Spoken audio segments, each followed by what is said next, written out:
كان يا مكان مش شرط تكون حكاية خرافية ومش شرط تكون بعيدة. أوقات الحقيقة بتكون أعمق من الخيال. أنا أحمد خالد وده بودكاست الراوي. في البودكاست ده هنحكي قصص مش أي كلام، قصص عن ناس غيروا في العالم، عن لحظات غيرت مصير شعوب، أو حتى حكايات بسيطة بس سابت أثر كبير. هنحكي وهنتأمل وهنرجع شوية ونتقدم شوية، وكل مرة هنسافر في حكاية جديدة. لو بتحب القصص، لو بتحب تفهم اللي ورا الأحداث، يبقى خليك معايا. أنا الراوي والحكاية لسه ما بدأتش.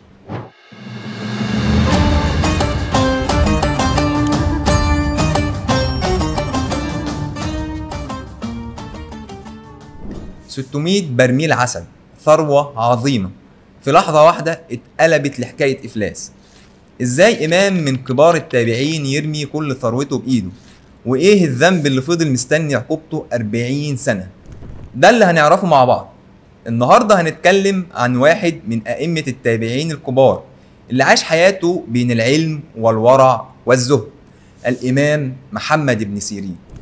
محمد بن سيرين كان من سادات التابعين ومن أعيانهم، وكان رجل غني جدا لدرجة أنه كان عنده ثروة ضخمة من العسل، تقريبا 600 برميل، يعني بلغة النهاردة كان ملياردير.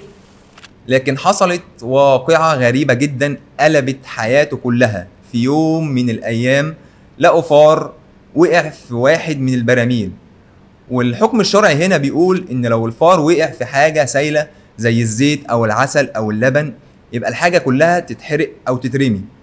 لكن لو وقع في حاجة جامدة زي السمنة مثلا، بنشيل الفار والجزء اللي حواليه والباقي يتاكل عادي. اللي حصل بقى انهم شالوا الفار من البرميل، لكن المشكلة انهم نسوا البرميل اللي وقع فيه الفار اصلا. وهنا بيبان ورع وتقوى محمد بن سيرين. الراجل ما قدرش يغامر انه يبيع او يستعمل عسل فيه شبهة، فقرر يرمي 600 برميل كلهم.